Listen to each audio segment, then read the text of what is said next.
of a recent article by Anders Asland. Hello? Just give him the mic.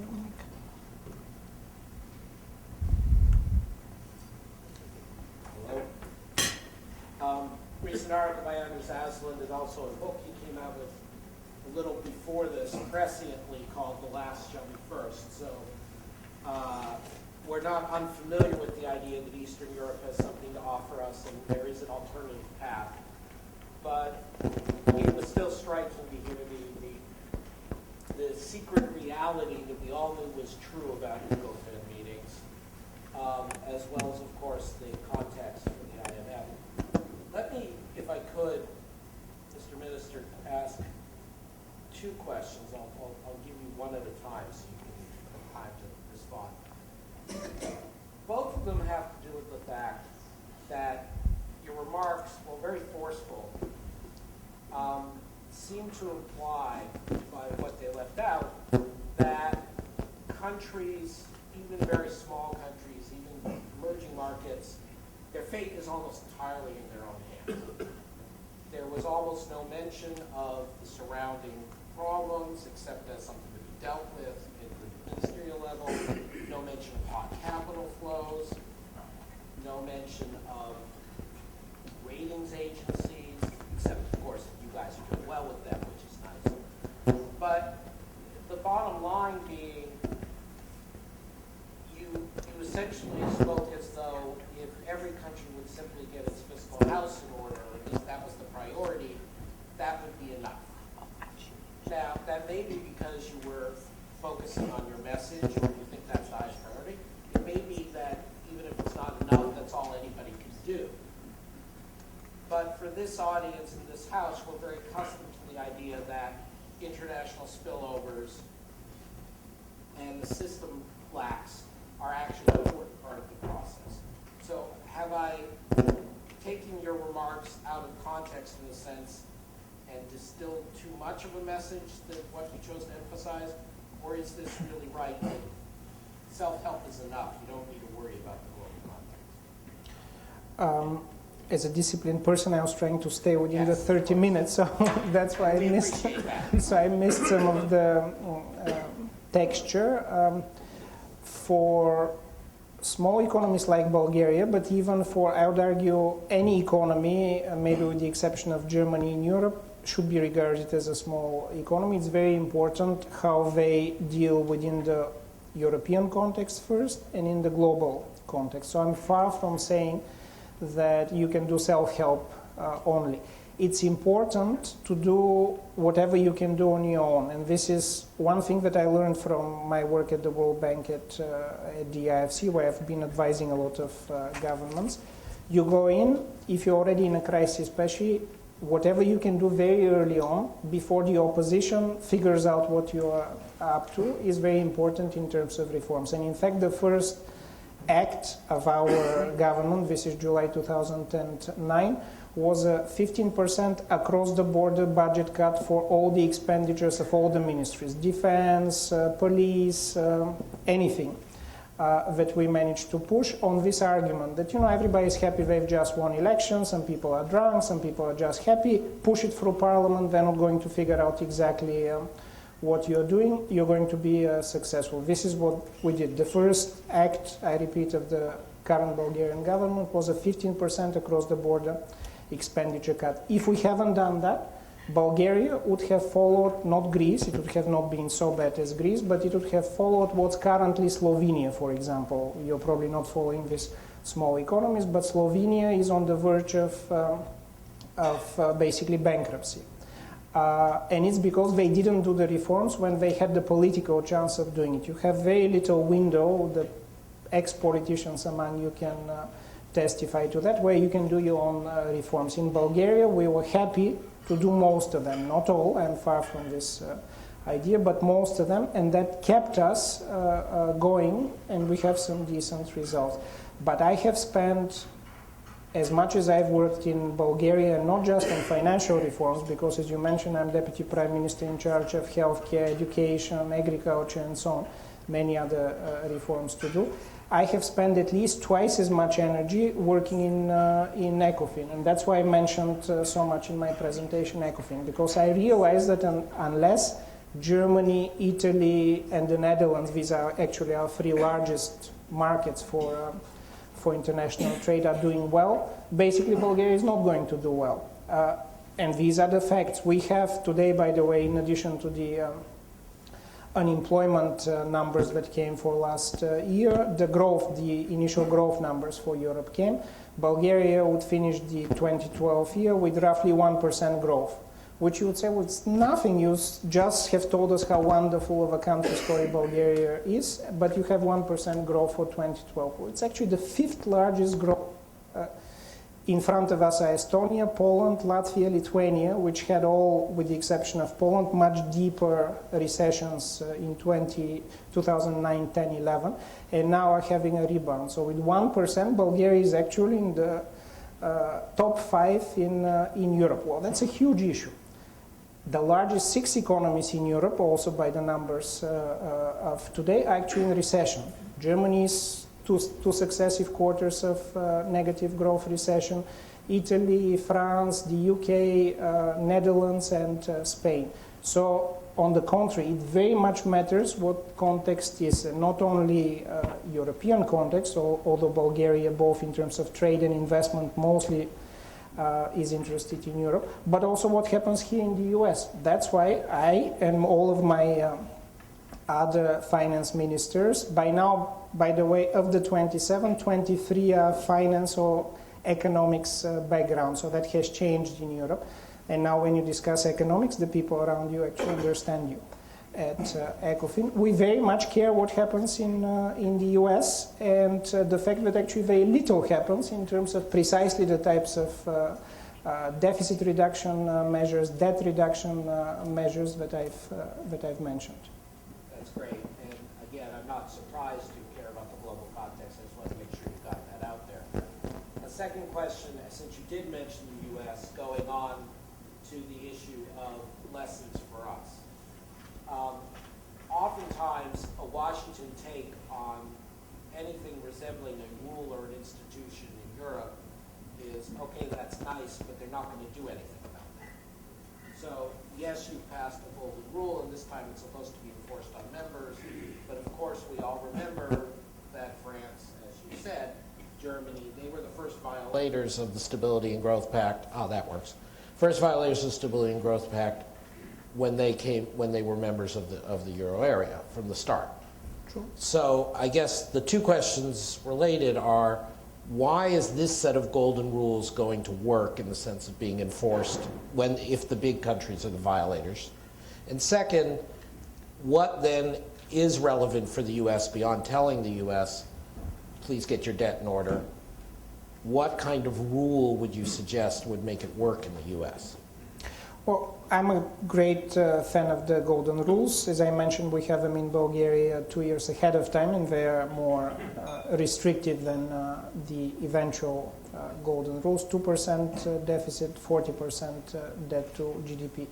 This time what's different is that they're actually in the constitutions of each separate. So basically what the golden rules are is not just that you abide to them, but to make sure that you abide by these rules, that they enter either your constitution, depending on the political order of the country, or the highest budget law, the organic budget law of the individual country. So by the end of 2014, every country has to either put it in their constitution or organic budget law. The important thing about that is that then it's self-enforcing, in the sense that if you go to your parliament and you haven't fulfilled the golden rule the previous year, you automatically, your government is disbanded. You cannot continue going to parliament. So it has this self-enforcing internally feature that you don't depend on Brussels coming or the IMF coming and saying, look, you're actually not following the rule. Politically now, the opposition in each country, and not just the opposition, the ombudsman, various other institutions that follow the budget rules, like the Congressional Budget Office equivalent in the various countries, can go to Parliament and say this government has to basically be disbanded because they don't follow the rules. That's quite serious for most politicians. They say, okay, we are going to follow the rules. I think a rule like that would also be very important and can work very well, not in the Constitution, but in the budget laws for the US, because then it also helps politicians. For me, for example, many people early on said, well, why are you imposing such a restriction on yourself? You're the finance minister, you can decide who to give money. But it's actually great, precisely because all the other ministers want to give money to whoever they want. Now I can say sorry, but the rule doesn't allow me. If we do that, then we're all out of power. So I'm actually a great admirer of simple. These are very simple rules that can be put in the organic budget laws of the different countries. They first become self-enforcing. More importantly, the public sees whether they're enforced or not, and the other politicians see whether they're enforced or not. It's much easier on future governments, again here in the US as well. Terrific. Thank you for that. Antoine, do you want to pose a question? Well, I have two quick questions. Before that, I just wanted to say I've been, like Adam and many of you here, in these conferences with finance ministers for the last 40 years. This is the first time that I can remember that in an open meeting, not in a closed meeting, someone has been as forthright. So that was really interesting. And second of all, I think you showed that what we as economists at some point began to feel doubtful on, because there was this rule that countries with the best economists have the worst economic problems and can't solve them.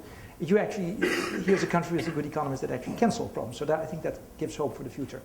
I have a first quick question on innovation in policy making. Now, I've studied this a little bit in corporations. And there are kind of three rules about innovation in companies. One is it takes some time. You need to do brainstorming, which Europe did. Second of all, you have to have your back against the wall. And third of all, the good ideas, the fresh ideas, never come from the center, but always from the periphery. With all due respect, I think Bulgaria within Europe is at the periphery. How do you see this as coming from Bulgaria? Were the countries that were not Germany and France, actually the smaller countries, were they actually able to inject fresh ideas, innovative ideas in this process? You didn't mention where the ideas came from, so I was curious.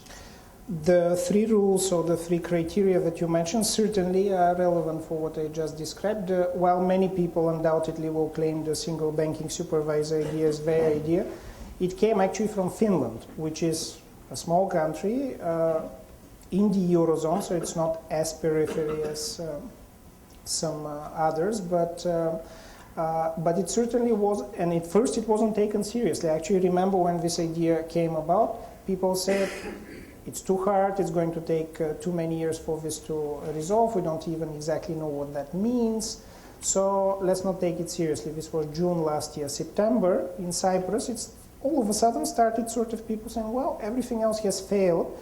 We are not happy with Germany and France telling us yet another sixth version of the Euro plus. So maybe this is crazy enough so that it can work. We certainly had our backs to the wall, so that that idea also works.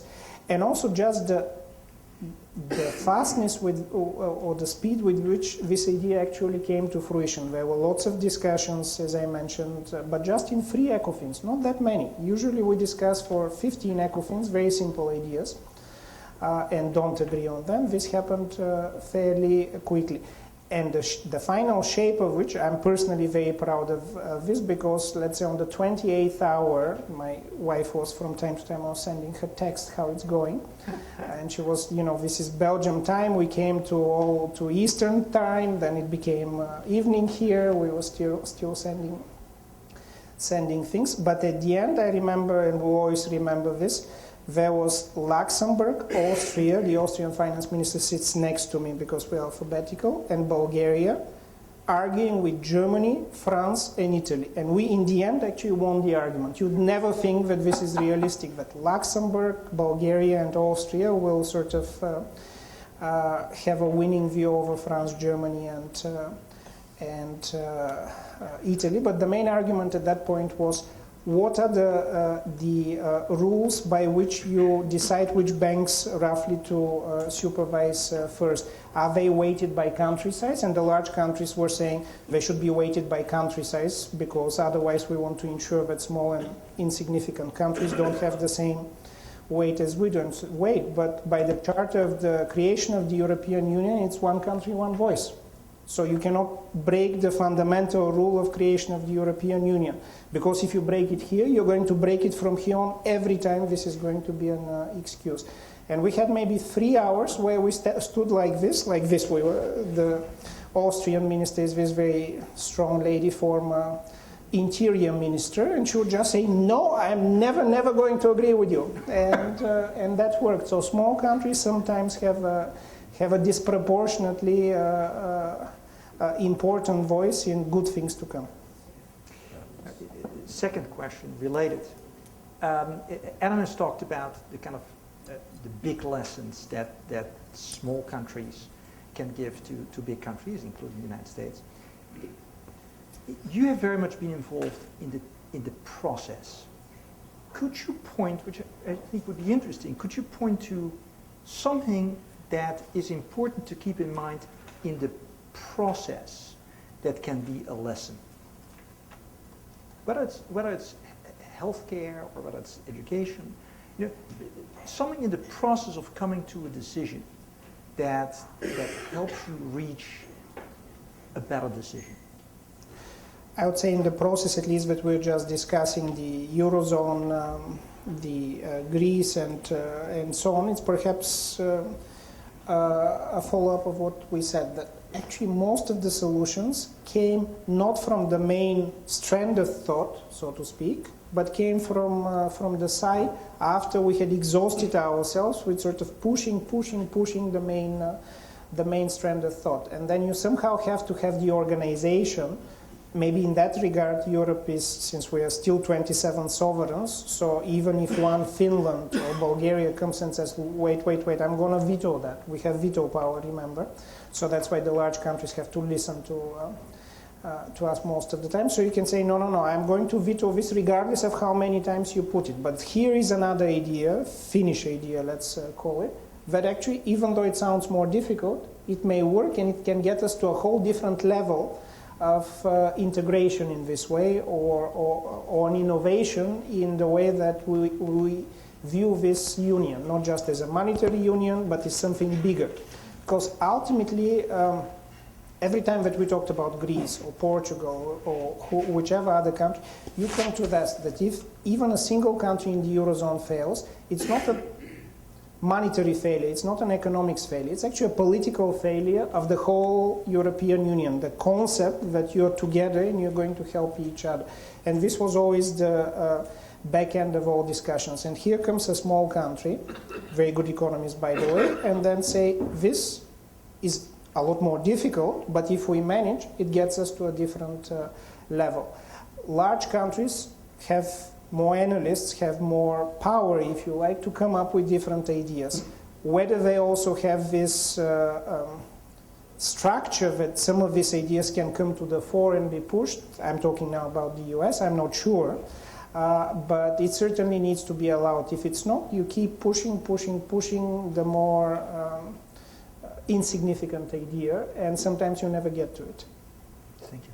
That's great. I'm going to open it up to questions. Just one note. As I've been doing since the start of January, I ask my IIE colleagues to hold off until the first 2 or 3 questions are asked by our outside guests. There's a microphone here for this gentleman, and then we'll go to the lady at the table, and then we'll go to the back. Please identify yourself. Wamar Mwine. I've written and covered the White House for the National Examiner in Politics and Color. You alluded to the international financial organizations, World Bank, IMF, and I've noticed that China has now made a big impact in Africa. And I'm just curious what you think someone like Christine Lagarde needs to do in terms of running the IMF to keep up with organizations like China, or countries like China, and also have an impact in the Eurozone.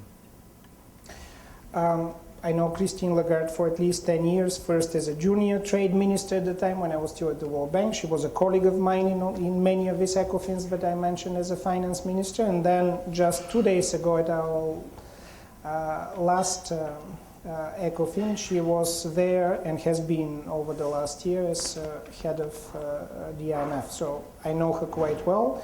She's a very able person, has the right background, and has worked in many different places. So I think she's a great addition to the IMF, especially given her predecessor and his contributions different from what we are used to having the IMF contribute. What can she do?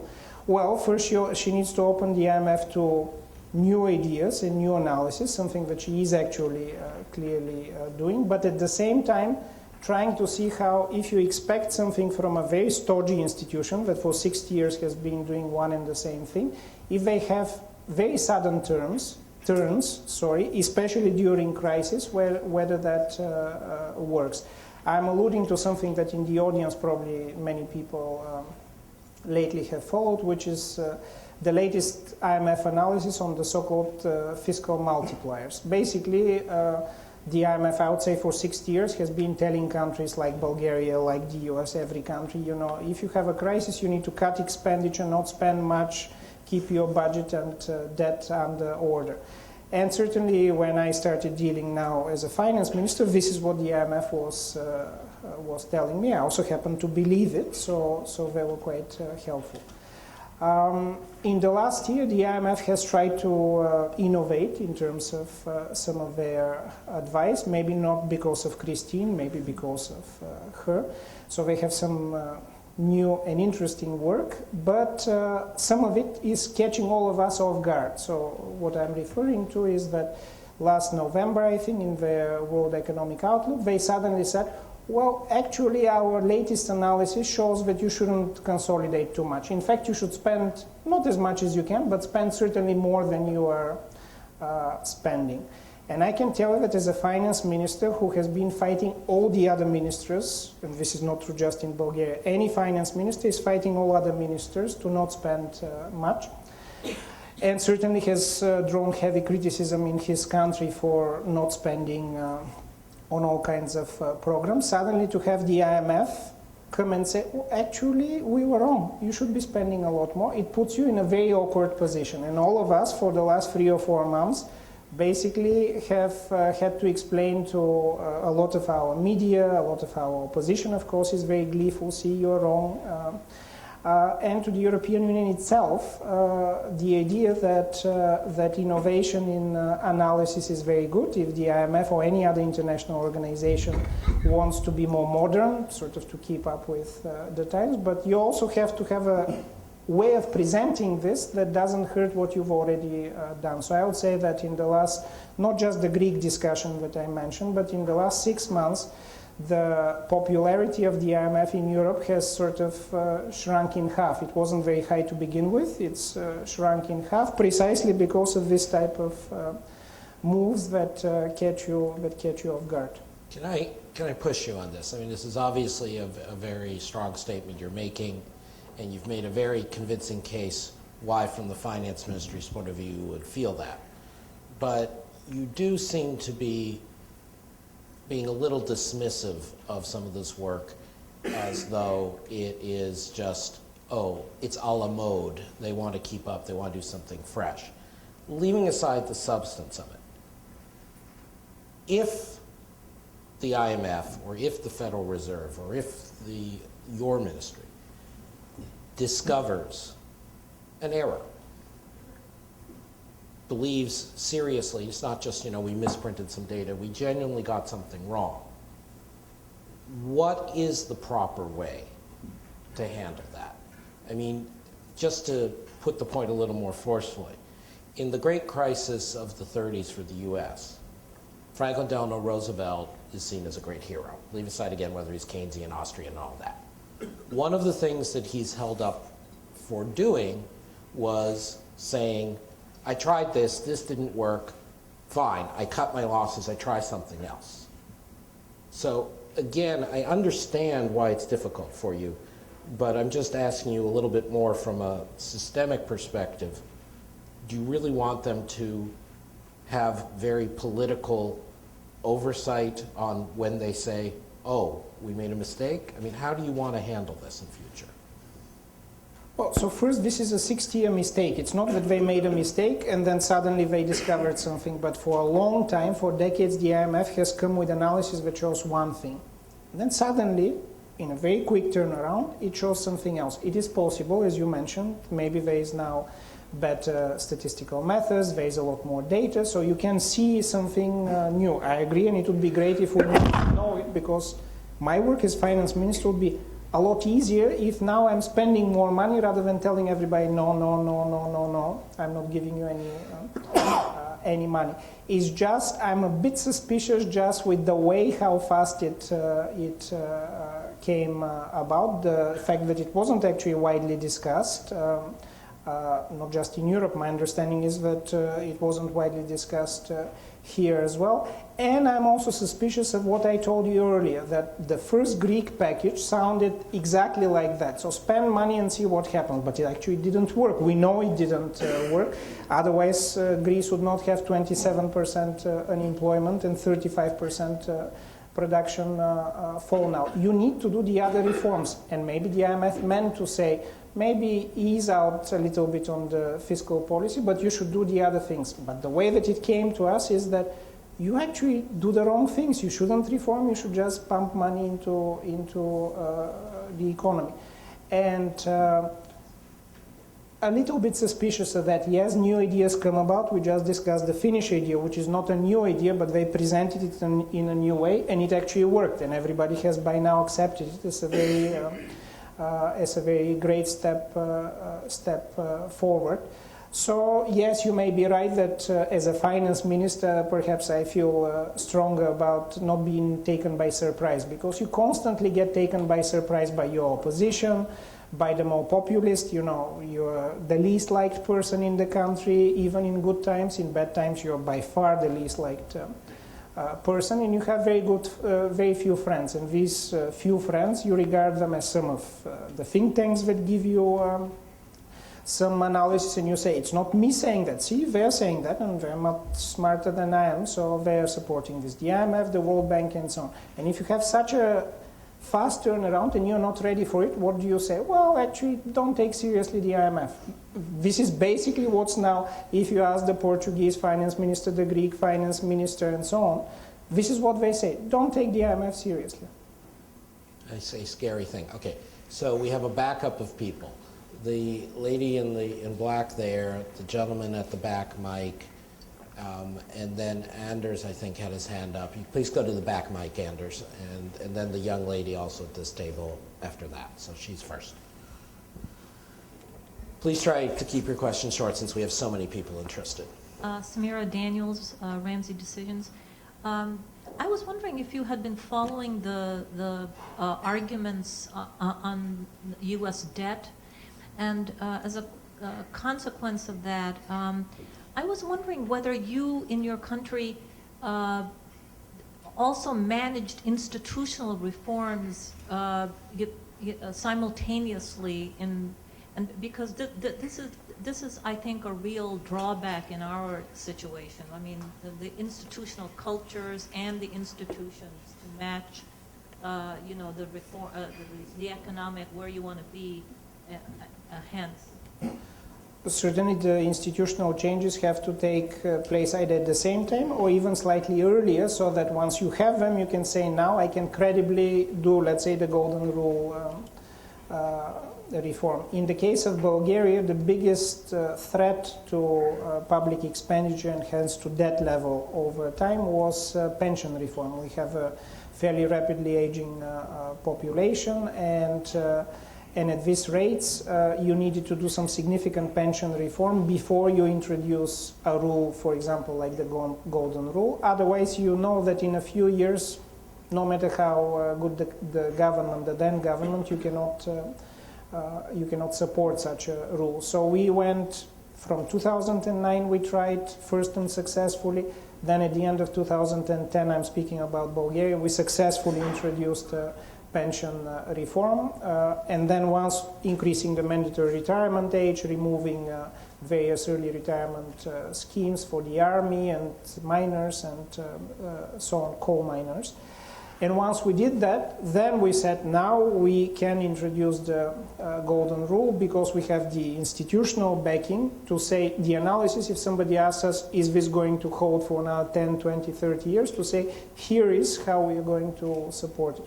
I think it's true for any country, no matter how small like Bulgaria or large like the US. Here you need to ask the question, is this debt level sustainable? In my view, no, it's not sustainable. The US has to do something about its debt level, and not just to reduce expenditure, which is painful politically, but it can be done in a few years, but to think what are the other sources, other potential sources of blowing up expenditures in the future. And there are not that many candidates, so there are either subsidies, or there is healthcare, or there is pensions. So in every country there is roughly the same types of issue. And do you have them institutionally well in check? If you don't, you better do this first. Otherwise it's not credible what you do, and it's quickly going to show up both in your political discussions as well as in the media and so on.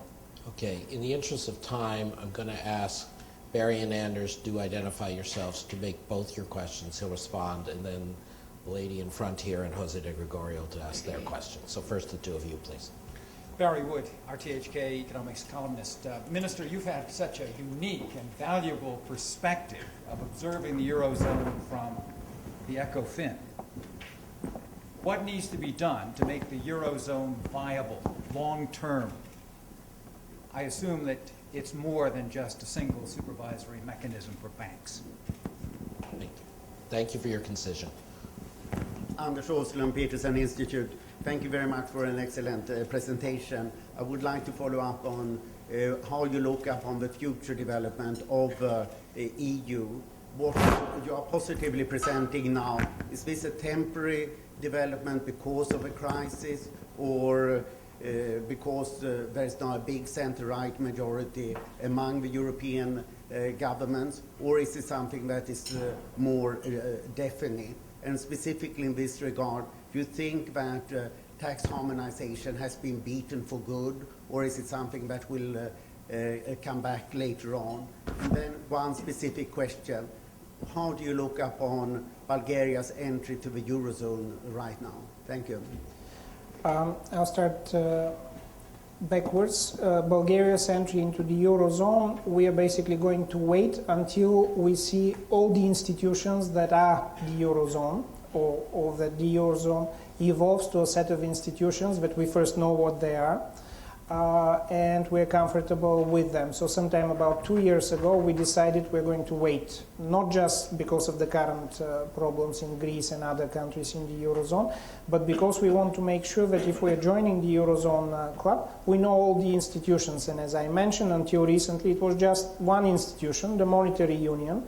There were a set of rules for that nobody followed, as I mentioned, so that was slightly disconcerting. And we and many other people thought that you need other sets of institutions in order to make it stable, of which certainly the single bank supervisor, which is not just for the Eurozone, by the way, it's for everybody, for all 27 Eurozone members, is a part. Is it enough?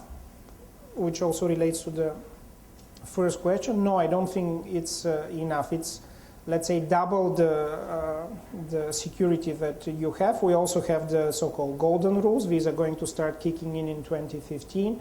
This is going to be another layer of additional security. And I think what we need, both to the first and to the second question, both in the Eurozone and in the European Union, because I repeat, one of the insights that I got for all of this is that anytime we discuss, is it a good idea for Greece to actually exit?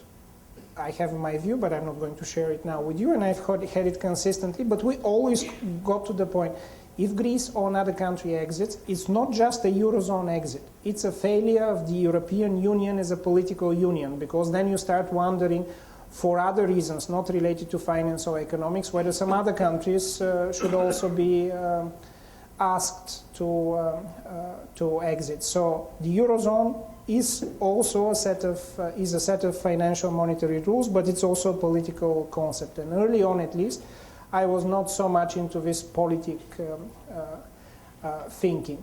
To both of the question of is this, let's say, in the last 3 or 4 months, happier decisions in the European Union, is this something to stay? I think in our area, economics, finance, it is something to stay, because by now everybody feels we are not prepared. This is the first major crisis, not just in our area, finance and economics. This is the first major crisis of the European Union as a whole. So it tests the financial sides, but it also tests the political underpinning of the European Union. And now that everybody has realized that, there is a lot more focus on let's get this resolved.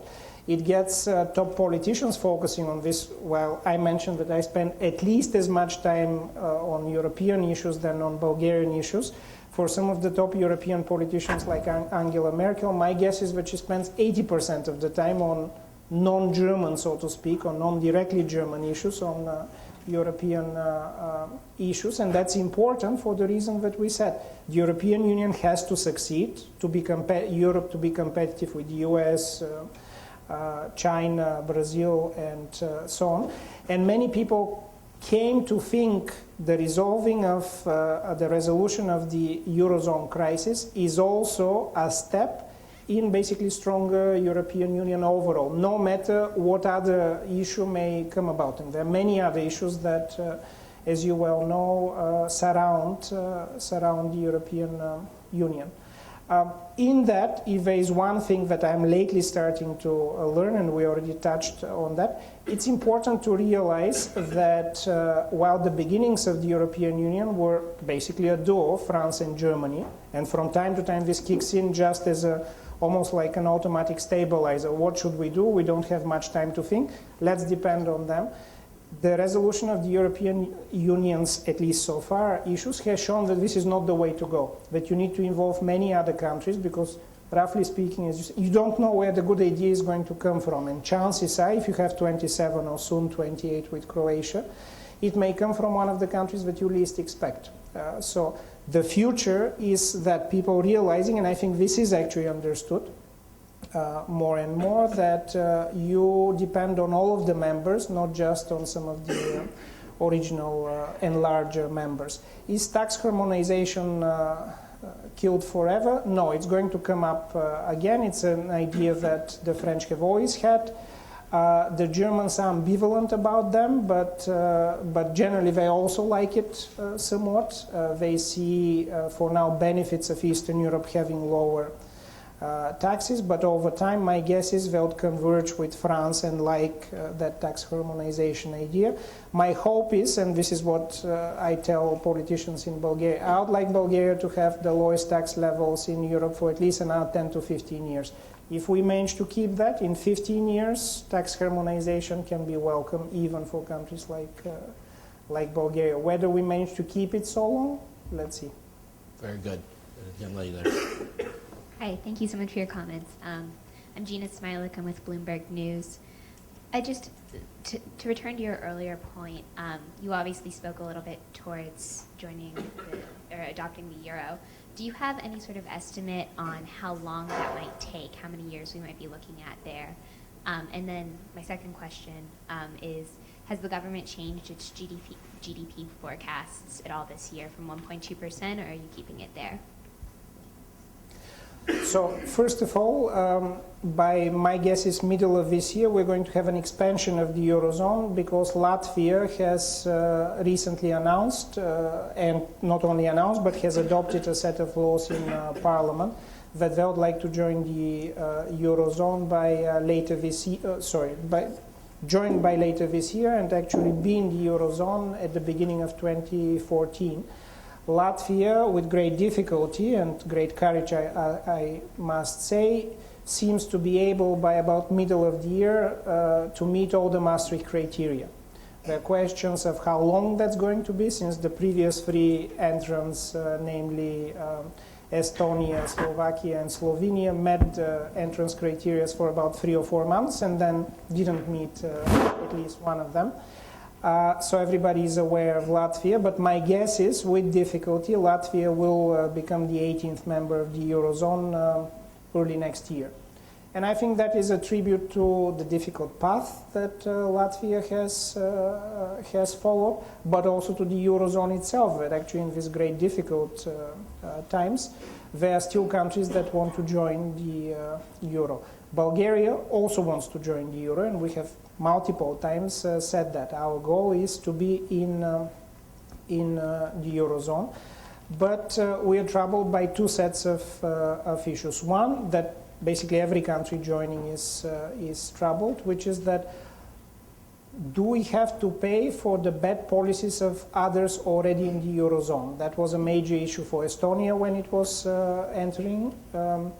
And politically, actually, the government initially at least was hurt by the entry, because there was an argument of we work very hard, we go through this great sacrifices to keep our budget under order, and we enter and immediately we have to pay for Greece, which is in fact what had to happen. The Slovak government fell last year, by the way, just to push a resolution to help Greece. So that's another example of a country that had to sacrifice domestically in order to fulfill its obligations under the euro. So there is certainly that concern, and politically it's difficult, especially now in the crisis. My major concern is what I have discussed, that right now we fulfill all the criteria, we've actually fulfilled them for a number of years. But if I start the path of entry, I don't know exactly what I'm entering, because I know I'm entering the monetary union, but Bulgaria already has a fixed exchange rate to the euro and has had it since the beginning of the eurozone.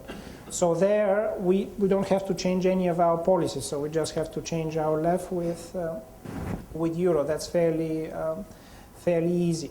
What else do we need to change? Now there is a single banking supervisor. We like that.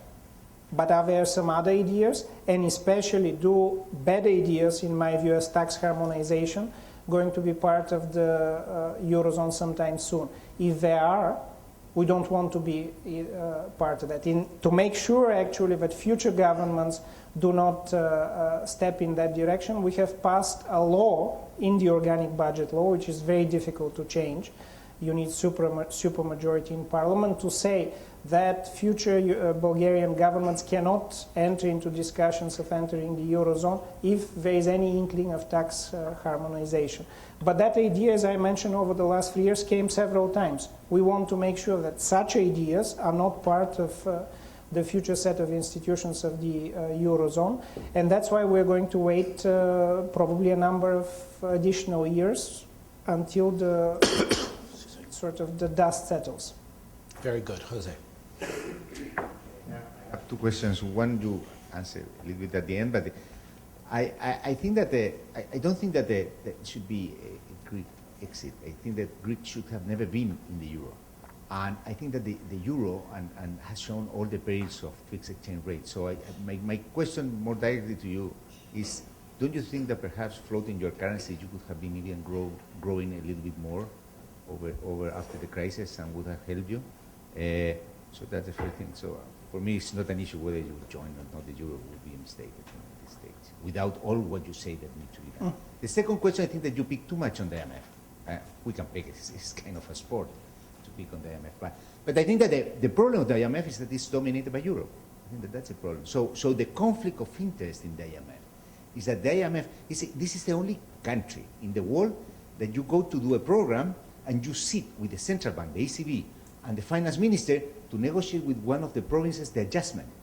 Usually, when they used to go to Latin America, they put at the other side at the central bank and at the finance minister. So I think that the big problem is European domination. The IMF wouldn't have contributed to a bailout without the support or without the political will of Europe. And I think that the original sin was not to let Greece to go bust, and then because of all the problems with German and French banks, I think that's the original sin of the European crisis, not whether the IMF and all the things about DSK.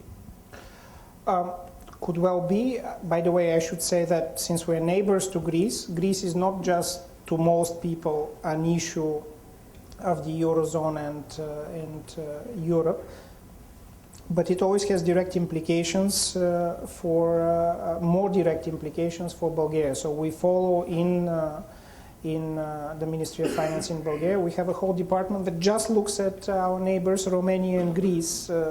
Both of them have not been doing that great until recently, because they have major implications for us, bigger implications than for others. So that's why I'm very annoyed when things don't go well there. You're right. That's why I gave the example of 2010 Dominic Strauss-Kahn. I think that's exactly, in a way, what you said. That politics here dominated, personal politics in his case, perhaps, but the overall view that you mentioned. But it shouldn't be like that with the largest international institution. You should have checks and balances within these institutions, and at least as regards Greece, the IMF didn't seem to have this checks and balances. I know in my government we have checks and balances. That's why we have deputy prime ministers, so that if one of the ministers goes astray and decides to do something that cannot be done or is bad for the public, before it blows up at the prime minister's level, you sort of have the check and balance.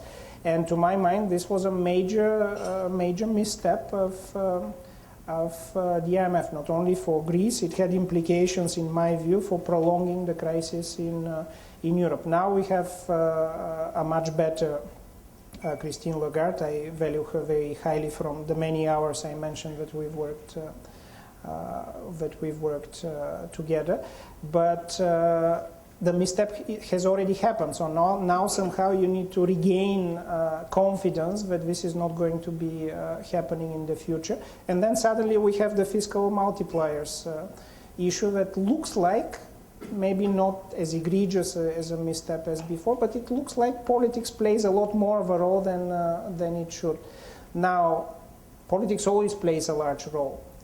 But if the international institutions that are the backstop for people like me also play politics, then you have nobody to turn to and nobody to trust. And this is not, I've discussed this ad nauseum with a number of the other finance ministers. It's not just me thinking that. The majority of finance ministers as of today, if they came here and spoke frankly, they'll tell you what I tell you. So it means that the IMF has to have different systems of checks and balances to make sure that European, as you call it, this politics, or any other politics, do not play such a big role. And then on the first issue, it's the one issue that I think can fire me immediately if I answer frankly. So I will go in a roundabout way to say that the Bulgarians are very excited about polling. So they poll everything every month, how popular you are, how popular other things are, who is unpopular. I'm the most unpopular person in the country, and so on. And they test the popularity, if you like, of institutions. And the Currency Board has the largest popularity at 97% of any other institution by a very large margin. To give you an example, Parliament has a 9% popularity, the Church has a 6% popularity, I'm actually slightly above that with about 11% popularity, and so on. So at 97% popularity, basically, you take it on faith. This is fantastic. I'm afraid I'm going to have to cut it off there. In a sense, it's appropriate to have our first Sunrise lecturer, Jose de Gregorio, raising such a provocative issue for our second Sunrise lecturer, Simeon Djankov. This has been a great thrill. I bit my tongue on the IMF stuff, but I'm glad we got it out there. And we look forward, I hope, Antoine, to continuing this two-way street. This one will be hard to top, but maybe we can have another one in which Jose and Simeon then put somebody else on the spot for this I kind of forgot thing. to say it as I was speaking because I didn't follow my notes, but that's definitely the plan. And after today, even more so. Thank you very much. Thank you all, and thank you especially, Mr. Djankov. That was great.